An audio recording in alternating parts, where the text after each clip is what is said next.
And I'll say, good day to you this day of your time. How are you all?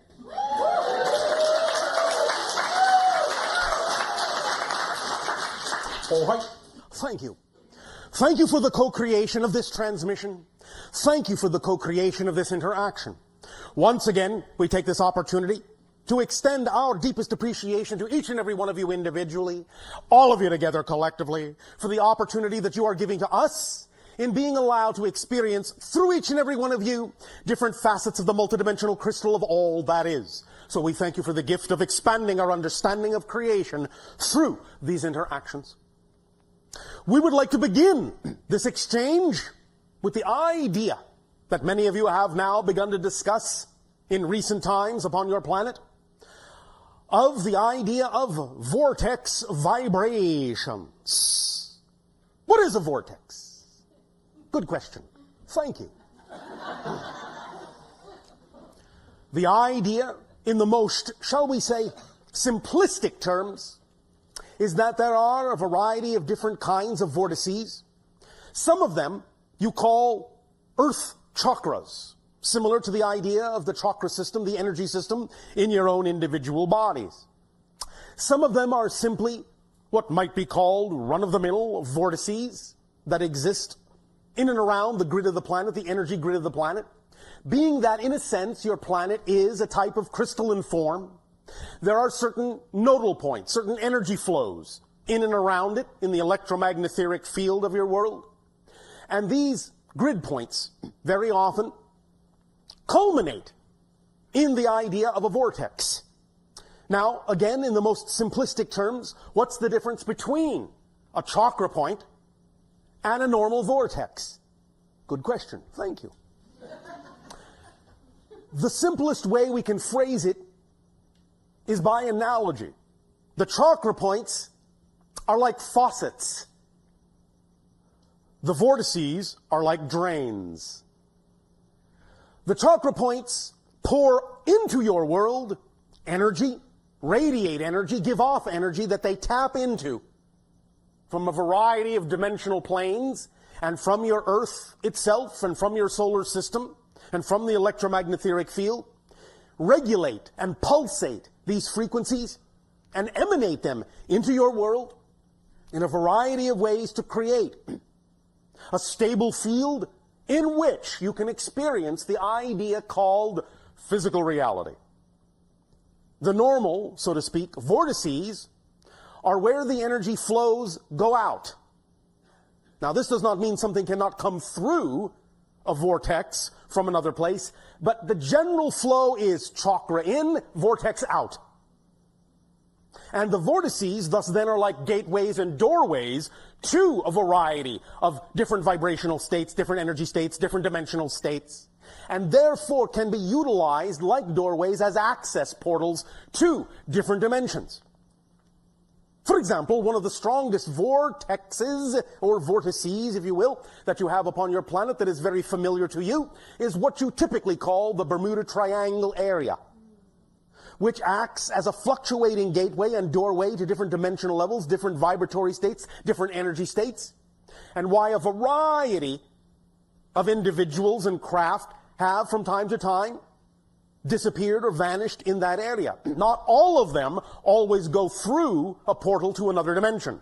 Sometimes the magnetic structure of a very strong vortex can wreak havoc in your instrumentation and simply cause certain vehicles to crash or sink, and thus they are simply lying on the bottom of your ocean floor. But from time to time, you will also find that when the confluence of energies is correct, when the vibrations are in balance in a certain way, gateways and portals and doorways will open to other dimensions, and if one of your craft go through them, they can, in that sense, shift to that reality. They do not always have a way of getting back, since they do not know how to navigate these portals in the same way that other civilizations do. But you will learn in time. The idea also of a chakra point on your planet is that in emanating certain frequencies, it regulates, as we said, some of those frequencies. Again, not that a chakra, being that it is emanating, can't also be a doorway to other dimensions. But the idea is that when you immerse yourself in the energy bubble of a chakra point, a major chakra point on your planet, such as, for example, what you call Mount Shasta in your immediate area, you can thus then take upon yourself an alignment of that energy. It can entrain you. It can allow your own physical electromagnetic field to become aligned with that frequency so that you can be more in tune with the earth vibration, depending upon also what specific vibration that chakra point may be representing. Because similar to your body, each chakra point on the planet does have a slight difference in degree of signature vibration that is relevant to the different chakra points in your body. Such as, again, for example, the area in your Hawaiian Islands that you call Haleakala, being the heart chakra of your planet. Thus then, if you immerse yourself in the energy in proximity to the Haleakala mountain, you will find that it will help align your own heart chakra energy and amplify and magnify that energy in a variety of ways. Now, this can be experienced by any of you in a positive and or a negative way. It is really up to you, and it is determined by what you bring, so to speak, to the party. But the idea is that it causes magnification and amplification of what you do bring and gives you an opportunity to decide how to align your energies now that you have been put in touch with them by immersing yourself in that energy field.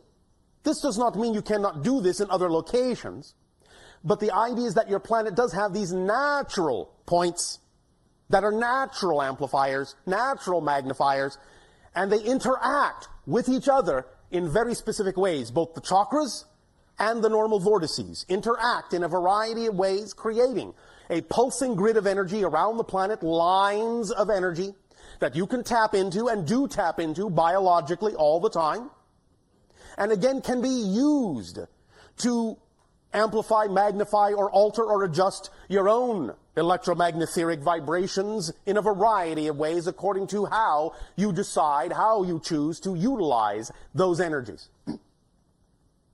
Now, we have recently talked about the idea that our civilization and other civilizations, not of your world, are aiding and assisting in the transformation of your planet by feeding certain kinds of energy pulses into the major chakra points of your planet, the major vortices of your planet, to help balance and align many of these vibrational energies so as to give you more and more and more opportunity to go through any transformation, whether personal or social or cosmic, in the way that you would prefer, to give you the opportunity to choose to go through these shifts in a positive and constructive way as opposed to a negative and destructive way.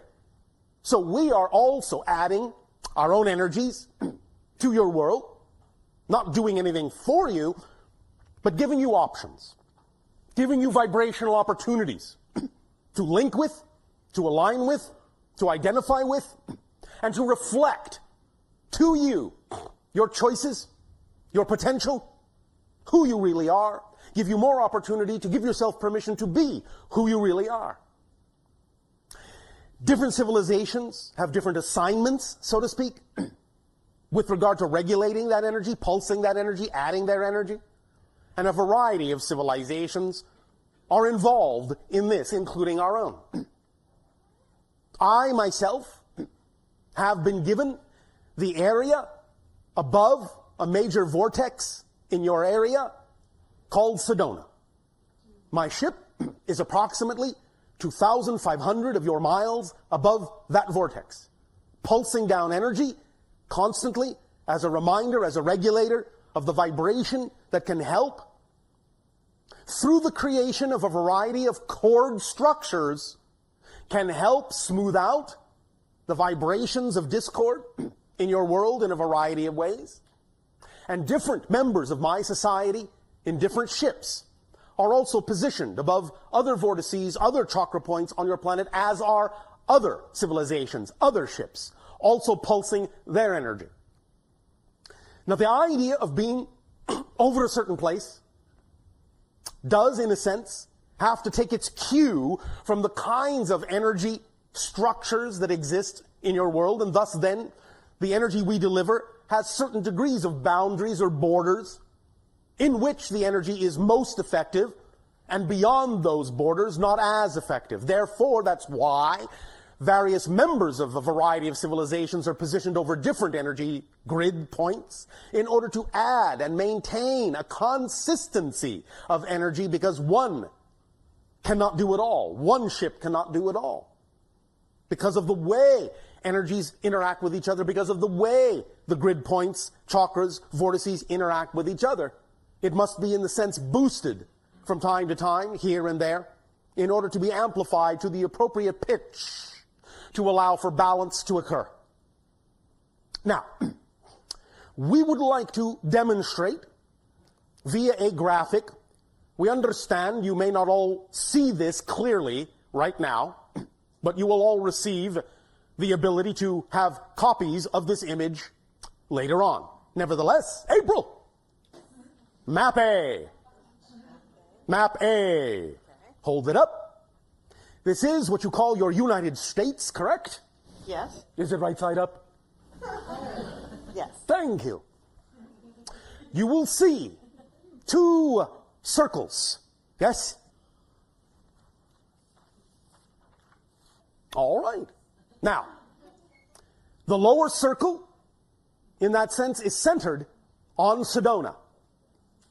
The upper circle is centered on the chakra of Mount Shasta. You can see that they go to each in their extent. So in other words, the vibrational resonance of Sedona will encounter the first major other vortex, being Shasta. Shasta, giving off its emanations, will encounter the first major vortex at Sedona, other than itself. Thus then, those two act as stopping points for each other to some degree, and create an overlap that you call a vesica Pisces. This area in the vesica Pisces of this overlap is what we call the magnification zone. In this magnification zone, different kinds of frequencies, different kinds of experiences can be magnified and amplified to very great degrees. So, you can see a line going straight also from the Shasta chakra to the Sedona vortex, connecting them straight through. Now, we will get back to this. Map B.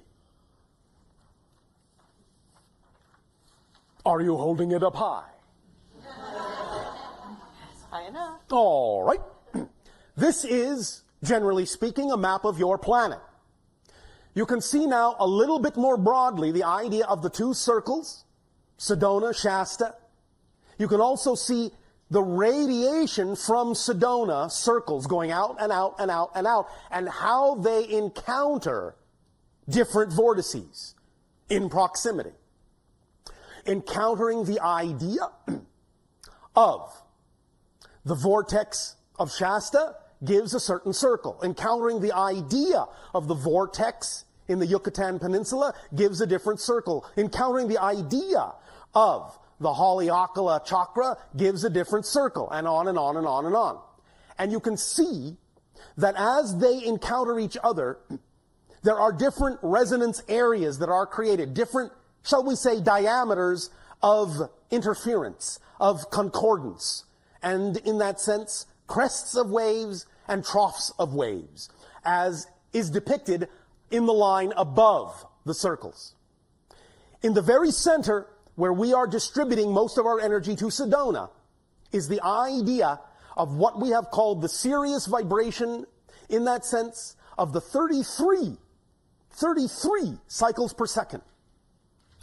When it passes another vortex, in that sense, the interaction of the crests and the troughs cause the vibration to diminish to 10 cycles per second. In the thinnest border of two circles that is encountered by Hawaii is the actual resonance of the Earth, what you call the Schumann resonance of 7.8 cycles per second. And that is why the Hawaiian island, in that sense, in this relationship, represents the earth vibration, the heart vibration, the natural vibration of your planet. Outward from there, as it dissipates and diminishes, it goes down to 5, 4, 3, 2, 1 cycle per second. Until then, the next vortex picks that up, the next amplification picks that up, and goes on from there. As you can see from this, our interaction with the Sedona vortex allows, through the interactions of all of these other vortices, all the way out to the Bermuda Triangle, allows us to span what you call the entire United States and other parts of the North American continent. That is our territory, energy speaking. Thus then, other members of my society must pick up the ball, as you say, for other vortices to continue that energy leapfrogging around your planet, all overlapping in such a manner as to maintain an average of the 7.8 Schumann cycle, the natural Earth cycle, for all of you to resonate to be connected to the idea of nature and the Earth consciousness vibration. Now, you can also see a line going across your planet, angled slightly upward, starting all the way over to one side in the Hawaiian Islands. Can you see that? All right. It moves across your planet, and you will see that it actually passes through several other major vortices, including the Bermuda Triangle, in a straight line all the way then through what you call Giza. You are familiar with that. Continuing on through the plateau of Tibet, and in a straight line continuing on through the Chakra point of Mount Fuji in Japan, and continuing on upward, spiraling slightly upward around your planet, coming back in on the other side at a specific distance, continuing in that straight line, and ending at Mount Shasta in that spiral. So all it has to do is follow that straight line spiral around your planet in one turn, and you have many of the major chakra points and vortices in this one configuration. There are many other configurations we will not go into now for the sake of simplicity, but this begins to give you an idea of how these things start to line up energetically and how they are all interconnected and how these energy flows go around your planet in a spiraling motion to connect to and include and amplify all of these different centers around and around and around and around. Let us go back to map A. Just a little tidbit we would like to point out. Are you holding it up?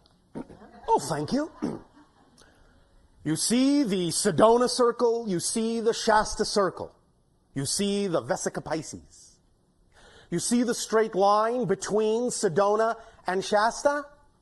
Shasta is represented by a small triangle. Sedona represented by a small circle. But along that line, there is a small black square. Do you see it? Yes. Do you know what that is? Area 51. It is square on that line. That's not an accident. I'll let you ponder that. Thank you. So, the idea is that many times when you, as humans, create something, some place, some purpose, some function, you will instinctively and automatically gravitate to many of these lines, placing things right on them to take advantage of the energy that flows through them. Many times this is simply unconscious and instinctive within you, although from time to time in your history, when individuals understand this grid, they will purposely place things there to take advantage of the amplification that can be derived by tapping into those energy lines. You call them ley lines, grid points, it doesn't matter. The point is those lines exist, the vortices exist, the chakra points exist. They all pulse together in a certain way that is representative of your ability to retain balance within your lives and to amplify and magnify your own energy in such a way as to take advantage of tapping into these places so that you can direct your own vibrational intentions, which we will be talking about in more detail tomorrow of your time, with respect to what you wish to manifest in your physical reality, and allow your physical reality to become so aligned in such a manner with these particular vortex points and with these particular specific vibrations so as to allow for explosions of synchronicity to occur in your physical reality that will one day be experienced by all of you in a very, very magical way as it was many thousands of your years ago. You are remembering how to do this, which is why we are having this conversation now, to bring from your unconscious mind to your conscious mind more and more recollections of these ideas, how to use the energy of your world, how to use your connection to nature, how to use your connection to yourselves, individually and collectively, to amplify and magnify the idea of the reality you are creating every single moment of every single day, in such a manner as to create shifts in your vibrational being, to shift from parallel reality to parallel reality in a conscious way so that you can define and design the reality of your dreams. Because physical reality is a dream, but you need to wake up in it. You need to become lucid in this dream. And that is what this process of transformation on your planet is all about. Becoming lucid dreamers in your physical dream. So that you can understand it is a dream. And that you can, as the dreamer, dreaming the dream, recognize that you are the dream and it is also dreaming you. And that you can together work with this reflection in such a manner, at such a perfect pitch of energy frequency, in such harmony and unity with the earth vibration, that it can function as the doorways, the portals it was designed to function as, so that synchronicities can abound, so that connections can be made, so that you can recognize and realize in a very concrete way, in a very pragmatic, down-to-earth way, the idea that you are manifesting every second that you experience, all within your consciousness. There is no outside. All these vibrations are taking place within yourself, and these maps might as well be a diagram of your own consciousness. The idea of your planet is that you are your world, you are your universe, and it is you. And when you understand these chords, when you understand these frequencies, you will know how to change your tune and sing a beautiful song of creation, with creation, in harmony and alignment. You all follow along? Yes. All right. Some of you do. Do you all follow along? Yes. Thank you. Now then, you will let all this sink in. You can study it on your own time. There will be more about these ideas later.